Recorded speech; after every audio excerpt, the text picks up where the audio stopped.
स्वागत है आपका हमारी खास पेशकश सार्थक संवाद में। सार्थक संवाद के तहत आज हमारे साथ छत्तीसगढ़ प्रदेश कांग्रेस के अध्यक्ष मोहन मरकाम जी हैं। मोहन मरकाम जी बस्तर के इलाके से ताल्लुक रखते हैं। पेशे से एक समय शिक्षक हुआ करते थे, फिर बाद में कांग्रेस के नेता हो गए, विधायक भी हो गए। करिश्मा ये हुआ कि छत्तीसगढ़ जैसे महत्वपूर्ण प्रदेश के अध्यक्ष भी हो गए, और अध्यक्ष ही नहीं हुए, तकरीबन 4 साल का समय पूरा कर रहे हैं वो बतौर प्रदेशाध्यक्ष।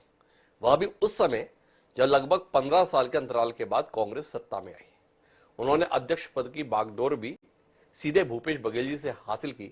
उन भूपेश बघेल ने जिन्होंने 5 साल विपक्ष में रहते हुए संघर्ष किया, पार्टी को सत्ता में लाया, पार्टी ने भरोसा जताते हुए भूपेश बघेल को मुख्यमंत्री बनाया। मुख्यमंत्री और अध्यक्ष के तौर पर तकरीबन 6 महीने उन्होंने दोनों दायित्व का भी निर्वहन किया, और बाद में जब संगठन को लगा एक उपयुक्त व्यक्ति मिल गया है मोहन मरकाम के रूप में, तो प्रदेश के संगठन की कमान मोहन मरकाम को सौंप दी गई। अब 4 साल पूरे हो रहे हैं, चुनाव फिर सिर पर आ रहे हैं, सब कुछ तेज गति से चल रहा है, और उसी के साथ खबरें भी चल रही हैं। खबरें ये चल रही है मरकाम जी अध्यक्ष रहेंगे कि नहीं रहेंगे, रहेंगे तो कैसे रहेंगे, नहीं रहेंगे तो क्या सत्ता की सीढ़ियां चढ़ेंगे। तो सोचा इधर उधर से बात क्यों करें, सीधे मोहन मरकाम जी से खुल के बात करें। तो मोहन मरकाम जी हमारे स्टूडियो में है। तो मोहन जी बहुत बहुत स्वागत हमारे खास कार्यक्रम सार्थक संवाद में आपका। जी नमस्कार। और सीधा सवाल यही है, कितना रास आ रहा है पार्टी का सत्ता में होते हुए संगठन का प्रमुख रहना, मन भर तो नहीं गया 4 साल में? आज प्रदेश कांग्रेस कमेटी के अध्यक्ष के रूप में लगभग 4 साल हो गए हैं, और सत्ता दल के संगठन का प्रदेश अध्यक्ष बनना भी एक चुनौती होती है, क्योंकि कार्यकर्ताओं की बात, जनता की बात, सरकार की उपलब्धियों की बात जन जन तक पहुंचाना एक बड़ी बात होती है। हमने इन 4 सालों में हमारी सरकार, माननीय मुख्यमंत्री भूपेश बघेल जी की सरकार की उपलब्धियों, नीतियों, योजनाओं को जन जन तक पहुंचाना एक हमारी बड़ी चुनौती थी। हमने जनता तक पहुंचाने का प्रयास किया। सरकार रहने के बाद कार्यकर्ताओं की और आम जनता की भी बहुत ज़्यादा अपेक्षाएं हैं। उन अपेक्षाओं को सरकार तक कैसे पूरा करना, वो भी बड़ी चुनौती थी। और एक संगठन के मुखिया होने के नाते मैंने कोशिश किया जनता की बात भी और कार्यकर्ताओं की बात भी हम संगठन तक, सरकार तक पहुंचाए, उन समस्याओं का निराकरण करें, और हाईकमान की उम्मीदों पर हमने पूरा करने का प्रयास किया। जब मैं प्रदेश अध्यक्ष बना तो मुझे इंटरव्यू में आदरणीय राहुल गांधी जी ने बुलाया था, और तत्कालीन जो हमारे विधानसभा उपाध्यक्ष थे मनोज मंडावी जी, और मुझे प्रदेश अध्यक्ष के लिए इंटरव्यू में बुलाया था, और उन्होंने पूरे आधे घंटे तक मुझे इंटरव्यू के माध्यम से पूछा था कि आप अगर आपको प्रदेश अध्यक्ष बनाते हैं तो आप क्या करोगे, आप सरकार की बात कैसे पहुंचाओगे, संगठन को कैसे मजबूती प्रदान करोगे। मैंने कोशिश किया माननीय राहुल गांधी जी की उम्मीदों पर और छत्तीसगढ़ में हमारे कार्यकर्ताओं और सरकार की उम्मीदों पर संगठन के माध्यम से हमने पूरा करने का प्रयास किया। आज हमें लगता है, गर्व होता है कि एक संगठन के मुखिया होने के नाते हमारी सरकार की बात हम जनता तक पहुंचाने का प्रयास कर रहे हैं। 4 साल की अपन बात कर रहे हैं। आपसे पहले प्रदेश अध्यक्ष के तौर पर भूपेश बघेल थे। एक तेवर था, एक जुझारूपन था, एक अपना मिजाज था।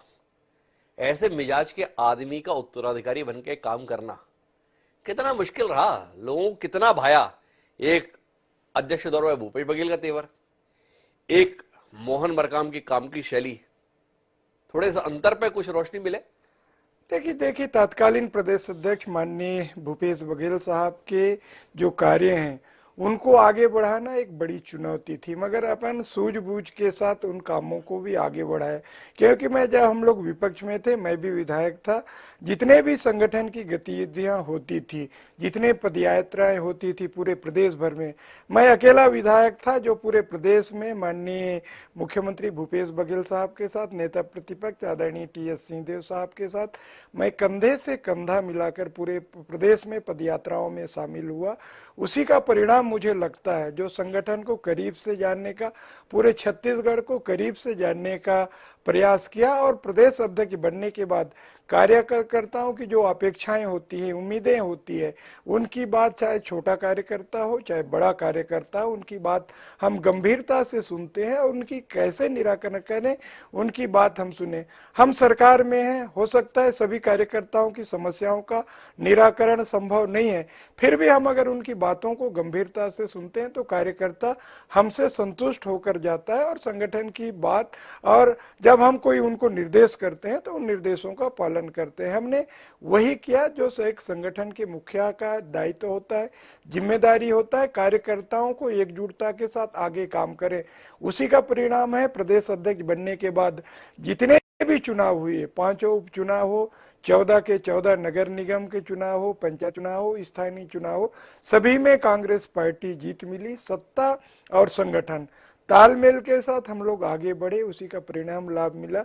अक्सर कहा जाता है शहरों में भारतीय जनता पार्टी का दबदबा होता है, उस मिथक को भी हम तोड़ने में सफल हुए। इतिहास में पहली बार 14 के 14 नगर हम निगम हम जीतने में सफल हुए। यह हम कह सकते हैं कि आज छत्तीसगढ़ में सत्ता और संगठन हम तालमेल के साथ काम कर रहे हैं और आने वाले चुनाव में 2023 के चुनाव में भी सत्ता और संगठन एकजुटता के साथ चलेंगे और हम जो 75+ टारगेट लेके चल रहे हैं, 75+ टारगेट पूरा करने में हम सफल होंगे। मोहन जी, अमूमन अनुभव ये रहता है कि जब पार्टी सत्ता में आ जाती है तो संगठन की अहमियत ज्यादा कुछ बचती नहीं है। संगठन का काम हाजी हाजी करना रह जाता है। ये मोहन मरकाम कितना हाजी हाजी कर पाए 4 साल में, ये जानने में लोगों की बड़ी दिलचस्पी है।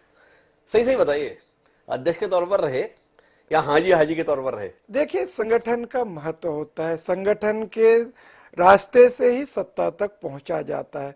हम संगठन का महत्व समझते हैं, हमने संगठन को संगठन की नजरिए से हमने स्थापित किया। हम हाजी वाली कहीं बात नहीं होती। संगठन का जो भी दायित्व होता है, जो भी जिम्मेदारियां होती है, उस जिम्मेदारियों को हम बखूबी निभाया और हमने अपने दायित्वों को बखूबी जानते हैं। क्योंकि सरकार आती है, सरकार जाती है, मगर संगठन का दायित्व सतत चलने वाली प्रक्रिया होती है। चुनाव आएंगे, चुनाव जाएंगे, मगर संगठन जो सतत प्रक्रिया के तहत आगे बढ़ती है। आने वाले चुनाव में हम कैसे तैयार रहें, हमारे कार्यकर्ताओं को कैसे तैयार रखें, उसके लिए हम लोग सतत काम करते हैं। मगर हमारे मन में, संगठन के पदाधिकारियों मन में सत्ता का कोई गुरूर नहीं होता। हमको तो काम करने की जिम्मेदारी होती है। और आदरणीय सोनिया गांधी जी, आदरणीय राहुल गांधी जी ने मुझे एक बड़ी जिम्मेदारी दी थी, संगठन की बागडोर सौंपी थी। उसी समय से मेरे मन में एक भावना थी कि मुझे काम करना है। मेरे मन में एक कार्यकर्ता की भावना थी और कार्यकर्ता में काम करने का जो जुनून और जज्बा था, उसी जुनून और जज्बा के तहत हमने। तो ठीक है मोहन भाई, नहीं देखिए, पर कार्यकर्ता की अहमियत सत्ता में रहते हुए कुछ बन पाई? लोगों को अमूमन शिकायत रहती है, भाई पार्टी तो सत्ता में आ गई, कुछ लोग मंत्री बन गए, कई लोग विधायक बन गए, कार्यकर्ता को क्या मिला? नहीं देखिए, तो आपसे सवाल यह है कि क्या आपके अध्यक्ष बनने से कार्यकर्ताओं की सत्ता के प्रतिष्ठान में कोई अहमियत है, कोई पूछ परख है, या कार्यकर्ता को लग रहा है यार हमें क्या मिला, पार्टी सत्ता में आ गई तो ठीक है, हमारा क्या हुआ? नहीं देखिए, हम 15 साल विपक्ष में रहे हैं। जब सरकार में आई तो कार्यकर्ताओं की बात भी सुनी जाती है, कार्यकर्ताओं को सम्मान मिलता है।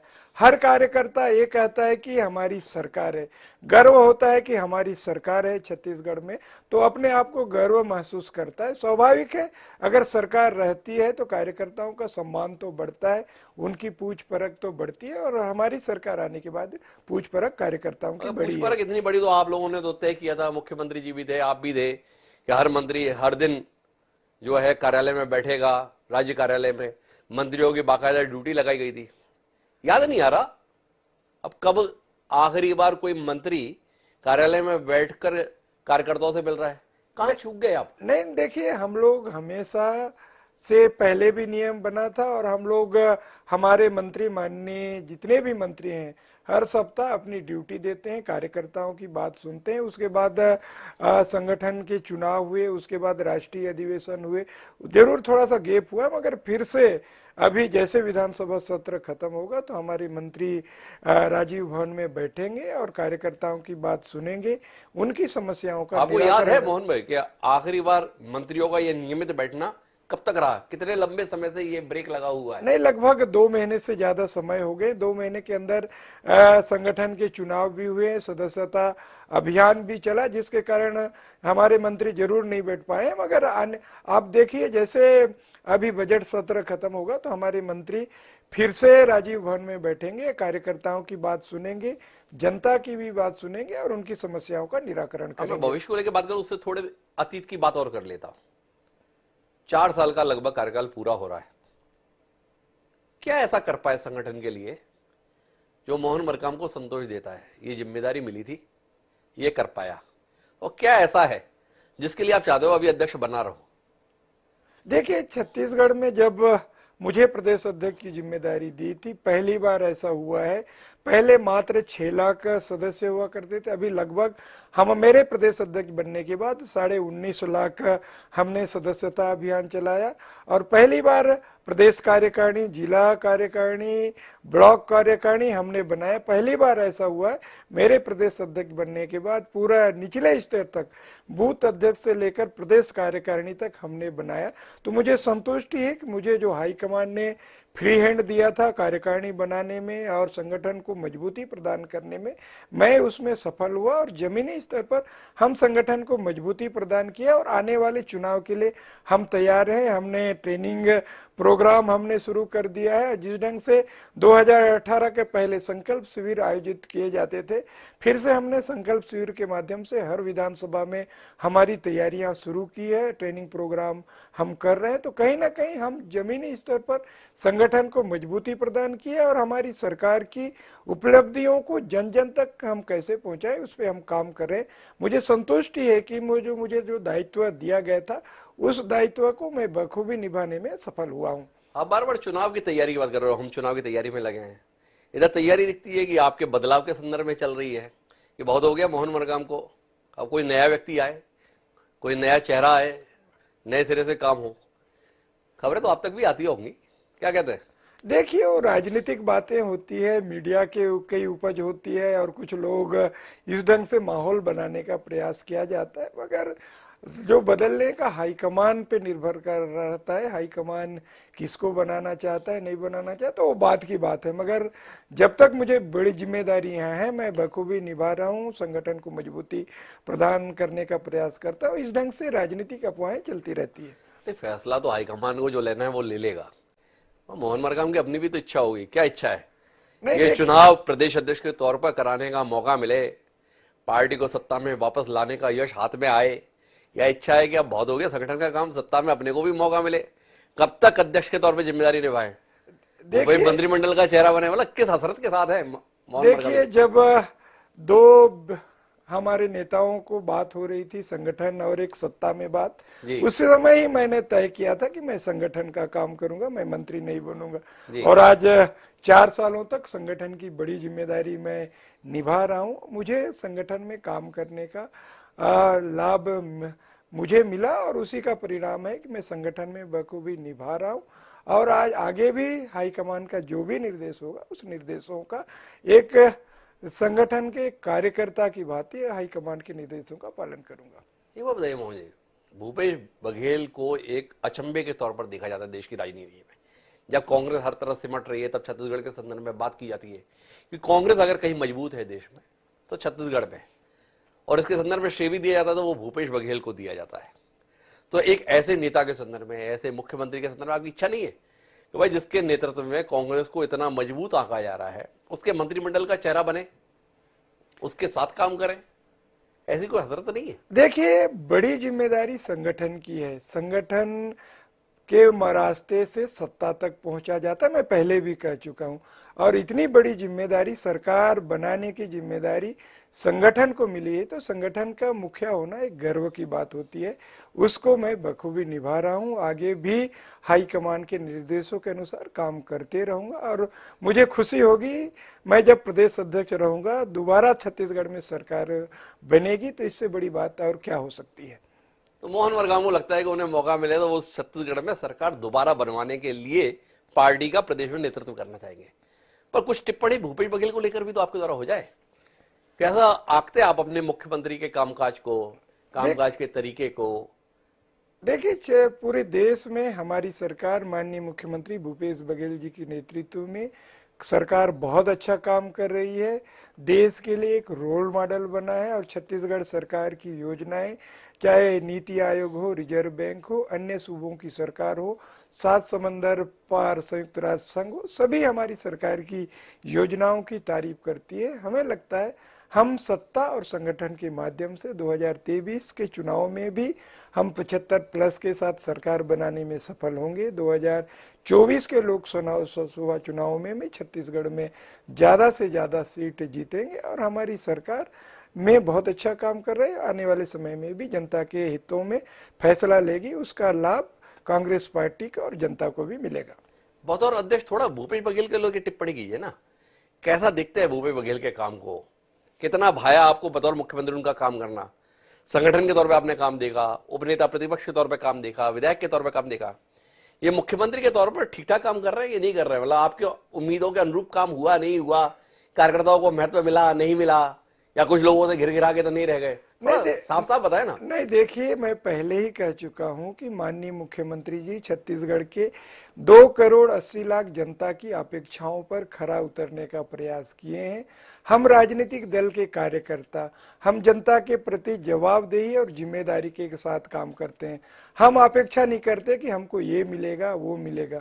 हम तो जनता के प्रति जो जवाबदेही है, संगठन भी वही काम करता है, सरकार भी वही काम करता है, माननीय मुख्यमंत्री भूपेश बघेल साहब भी वही काम कर रहे हैं और संगठन के प्रदेश अध्यक्ष मोहन मरकाम भी वही काम कर रहे हैं जो जनता हमसे अपेक्षा करती है। अगर सरकार में हमको 71 सीटों के साथ सरकार बनाने का मौका मिला 2018 में, जो छत्तीसगढ़ की महान जनता ने हमें सरकार बनाने का मौका दिया, तो जनता की बहुत ज़्यादा अपेक्षाएं थी, उम्मीदें थी। उन उम्मीदों को सरकार और संगठन दोनों मिलकर आगे बढ़ा रहे हैं।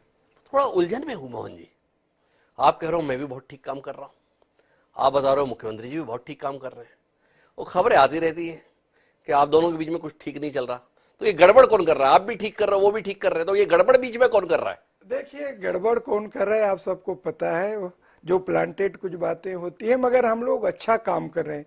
सत्ता और संगठन तालमेल नहीं होता तो हम कोई भी चुनाव नहीं जीत पाते।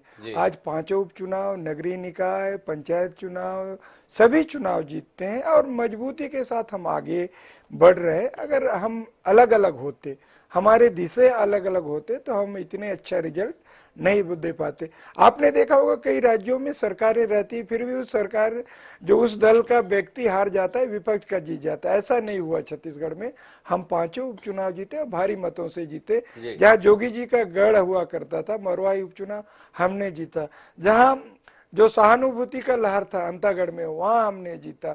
उसके साथ साथ हमने खैरागढ़ उपचुनाव जो असंभव लगता था, मीडिया से लेकर सभी लोग कहते थे कि यहाँ कांग्रेस पार्टी नहीं जीत सकती, मगर वहाँ हम लोग सत्ता और संगठन तालमेल के साथ काम किए।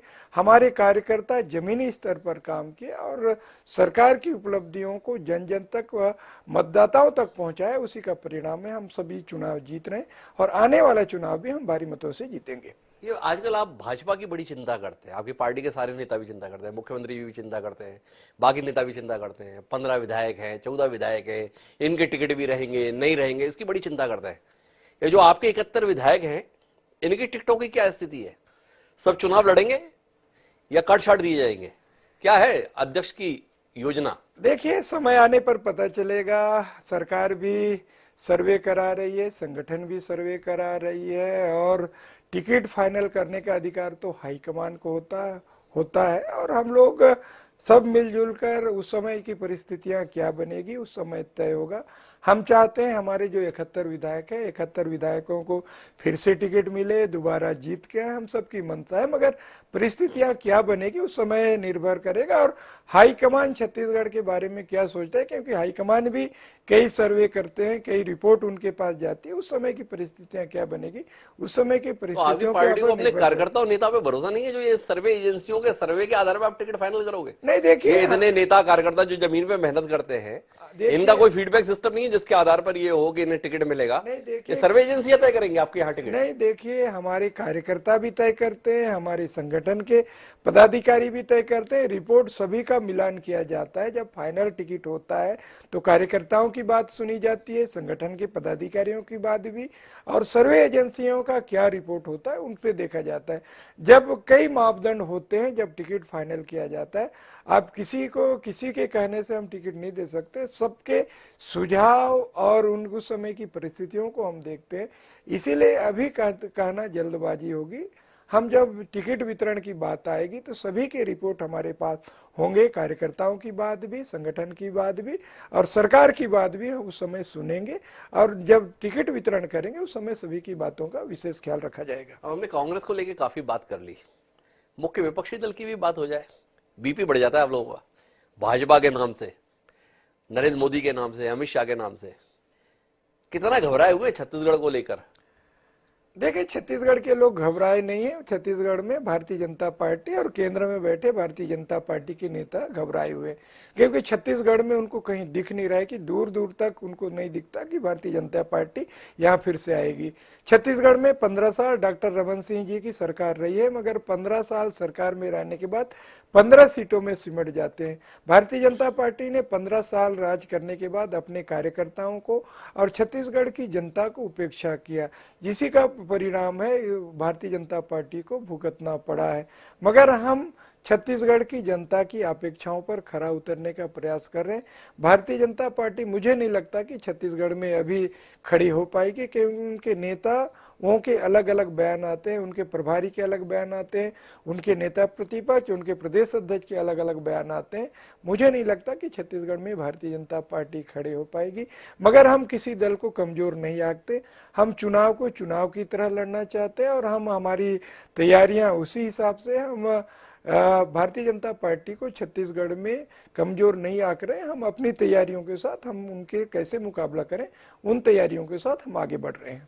आप भाजपा को कमजोर भी नहीं आंक रहे हो, भाजपा खड़ी हो पाएगी इसे मान भी नहीं रहे। ये दोनों चीजें आप कैसे कर लेते हैं मोहन मरकाम जी? नहीं देखिए, राजनीतिक दल के व्यक्ति होने के नाते जी। अपनी एक बड़ी बात होती है कि अपनी जिम्मेदारी होती है कि हम चुनाव को चुनाव की तरह लड़ें, हम किसी को कमजोर ना आके। हम उस तैयारियों में हैं, और हम लोग छोटा चुनाव हो बड़ा चुनाव हो, हम चुनाव को चुनाव की तरह लड़ते हैं, और हम पूरा एफर्ट लगाते हैं कि हम उस चुनाव को कैसे जीते, उसकी तैयारी में हम लोग लगे रहते हैं। एक तीसरी ताकत के संदर्भ में भी कुछ बात हो जाए। जोगी कांग्रेस पिछली बार एक ताकत के तौर पर थी, आम आदमी पार्टी को देश में तीसरी ताकत के तौर पर आंकने की कोशिश हो रही है। छत्तीसगढ़ में हाथ पैर काफी मार रहे हैं इस समय आम आदमी पार्टी वाले, क्या कहते हैं? छत्तीसगढ़ की तासीर रही है यहाँ, चाहे कांग्रेस हो चाहे भारतीय जनता पार्टी हो, दो दलों को ही यहाँ की जनता ने पसंद किया है।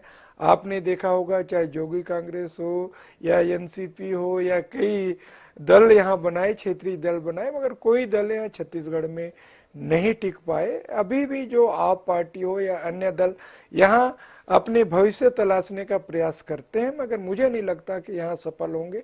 सिर्फ सीधा मुकाबला भारतीय जनता पार्टी और कांग्रेस में सीधा मुकाबला होगा, और अन्य दल कहीं भी यहाँ नजर नहीं आएंगे, ऐसा मुझे लगता है। जोगी परिवार हमेशा सुर्खियों में रहता है जब छत्तीसगढ़ की सियासत की बात आती है। जोगी परिवार की कांग्रेस में वापसी को लेकर भी बात चलती रहती है। अब अजीत जोगी तो रहे नहीं, रेणु जोगी, अमित जोगी हैं। जोगी कांग्रेस के विलय की कोई संभावना? देखिए, विलय की जहां बात होती है, ये हाईकमान तय करता है। हाईकमान का जो भी निर्देश होगा, आदेश होगा, उसको छत्तीसगढ़ प्रदेश कांग्रेस कमेटी उसको पालन करेगी। आपकी तरफ से कोई मंतव्य नहीं होता? मतलब आप तो इस तरीके से जाहिर करते हैं हाईकमान तय करेगा, तो फिर जाके छत्तीसगढ़ में आप लोग क्या कर रहे हैं? सब कुछ अगर हाईकमान को ही तय करना है तो फिर जाके यहाँ की सियासत में आप लोगों का कोई अहमियत नहीं है, कोई पूछ नहीं है, कोई राय नहीं है। देखिए, जब हाईकमान किसी मुद्दे पर हमसे चर्चा करेगी, हमारा राय जानेगी, तभी हम कुछ कह पाएंगे। या फिर कोई बात, अगर कोई दल कांग्रेस पार्टी में विलय करना चाहता है, उनसे कोई बात आएगा, तभी हम उस बारे में कहेंगे। हमारे पास कोई विलय की बात या फिर अन्य मुद्दों की बात ही नहीं हो रही, तो उस मुद्दे में चर्चा करना बेमानी होगी। बेमानी हो गया। अब मैं आखिरी दौर की बातचीत पे आता हूँ। प्रदेश अध्यक्ष के तौर पर तो हमारी बात काफी हो गई, पर आप प्रदेश अध्यक्ष से पहले विधायक हैं, कोंडागांव क्षेत्र के विधायक हैं। कितनी परेशानी जा रही है अध्यक्ष के दायित्व का निर्वहन के चलते विधायक के तौर पर अपनी जिम्मेदारी निभाने में समय में दे पा रहे हैं या लोगों को नाराजगी रहती है, अरे मोहन जी आप तो बड़े नेता हो गए, अब हमारा विधायक हमें मिलता नहीं है, वो अध्यक्ष के तौर पर रायपुर में या बाकी प्रदेश में समय देता है, कैसे जूझ रहे हैं इससे? देखिए, कोंडागांव की जनता ने मुझे बहुत ज़्यादा स्नेह प्यार दिया, लगातार 2 बार से विधायक बना और 2008 के चुनाव में भी मैं बाउंड्री में जाके 2771 वोटों से मात्र मुझे 15 दिन 14 दिन समय मिले थे, फिर भी मैं बाउंड्री में जाके लटक गया था। फिर भी वहाँ का जनता का बहुत ज़्यादा स्नेह प्यार मिलता है, आगे भी मिलेगा। जो महीने में लगभग मैं 14-15 दिन में क्षेत्र के लिए समय देता हूं और जो भी उनकी समस्याएं, उन समस्याओं का निराकरण करने का प्रयास करता हूं। और क्षेत्र की जनता का खुशी बहुत ज़्यादा है, क्योंकि कोंडागांव जैसे, बस्तर जैसे अंचल से प्रदेश कांग्रेस कमेटी की एक बड़ी जिम्मेदारी बागडोर संभाल रहे हैं। तो क्षेत्र की जनता भी समझती है कि पूरा प्रदेश देखना रहता है, संगठन को मजबूती करना रहता है, वो समझते हैं उन बातों को। इसलिए वहाँ की जनता, थोड़ी बहुत नाराजगी हो सकती है, मगर उन नाराजगी को हम लोग दूर करने का प्रयास करते हैं, उनकी समस्याओं का निराकरण करते हैं। और क्षेत्र का जनता का स्नेह प्यार आगे भी मुझे मिलेगा और क्षेत्र की जनता अपने आप को गौरवान्वित महसूस करती है कि कोंडागांव जैसे जगह से प्रदेश कांग्रेस कमेटी की बागडोर संभाला। तो कहीं ना कहीं उस क्षेत्र की जनता अपने आप को जनता को बड़ा गर्व महसूस होता है। ये तो ठीक है मोहन जी, पर कोंडा गांव की जनता ने आपको जिता के इस मुकाम तक पहुंचाया, तभी आप अध्यक्ष बने। कांग्रेस की सरकार है, आप संगठन के प्रदेश अध्यक्ष हैं। कोंडा गांव को कुछ मिला है आपके अध्यक्ष बनने से, कांग्रेस की सरकार बनने से, या जो कुछ भी मिला आपके और आपकी पार्टी के समय आया, कोंडा गांव को क्या मिला? कोंडागांव के लोगों को क्या मिला, थोड़ा वो भी तो बताइए। हमारी सरकार बनने के बाद कोंडागांव की तस्वीर और तकदीर बदलने का प्रयास हमने किया है। लगभग 600 करोड़ से अधिक निर्माण कार्य स्वीकृत हुए, जिसमें 350 करोड़ के ग्रामीण क्षेत्रों में निर्माण कार्य संचालित हो रहे हैं। शहर में भी लगभग 200 करोड़ से अधिक निर्माण कार्य हो रहे हैं। आप पहले के कोंडागांव और अभी के कोंडागांव में, आप जब भी उधर से कोई भी व्यक्ति गुजरता है तो पहले के कोंडागांव और अभी के कोंडागांव में बहुत आसमान अंतर है। अभी कोंडागांव में विकास के कार्य बहुत ज़्यादा हो रहे हैं। आज कोंडागांव की जनता बहुत ज़्यादा खुश है अपने विधायक को पाकर, क्योंकि उनकी उम्मीदों पर क्षेत्र के विधायक ने पूरा करने का प्रयास किया है, क्षेत्र की समस्याओं का निराकरण करने का प्रयास किया। तो मुझे लगता है कि छत्तीसगढ़ में अच्छे काम अगर किसी विधानसभा में दिखते हैं तो कोंडागांव विधानसभा में दिखते हैं, और वहाँ की जनता भी इस बात को महसूस कर रही है। तो कुल मिलाकर अगर हम बातचीत के मर्म में पहुंचे तो 3 बातें समझ में आती है। मोहन मरकाम बहुत संतुष्ट है अपने प्रदेश अध्यक्ष के कार्यकाल के तरफ। उन्हें लगता है जिन उम्मीदों के साथ पार्टी नेतृत्व ने उन्हें जिम्मेदारी सौंपी थी वह बखूबी उसे निभा पाए। दूसरी महत्वपूर्ण बात समझ में आती है कि वो अभी भी अगर पार्टी का भरोसा रहे तो अध्यक्ष के तौर पर ही काम करना चाहते हैं और सत्ता में पार्टी को वापस लाना चाहते हैं। तीसरी और महत्वपूर्ण बात, कोंडा गांव के संदर्भ में उन्हें यकीन है कि जनता ने जो स्नेह उन्हें पहले दिया है, वो भरोसा, वो प्रेम उन्हें आगे भी मिलता रहेगा। तो मोहन मरकाम जी, बहुत बहुत धन्यवाद आपका हमारे साथ विस्तार से चर्चा का हिस्सा बनने के लिए। जितने भी तमाम सवाल इस दौरान आपको लेकर वातावरण में घूम रहे थे, उनके उत्तर लेने की हमने कोशिश की। आगे भी मेल मुलाकात का सिलसिला हम जारी रखेंगे, क्योंकि चुनाव का वर्ष है, मौके आते रहेंगे, मिलते रहेंगे। आपका बहुत बहुत धन्यवाद हमारे जी नमस्कार, धन्यवाद। तो दोस्तों, आज की इस बातचीत में इतना ही। जल्द फिर मिलेंगे किसी नई शख्सियत से। मुझे दीजिए इजाजत। सदा प्रणाम।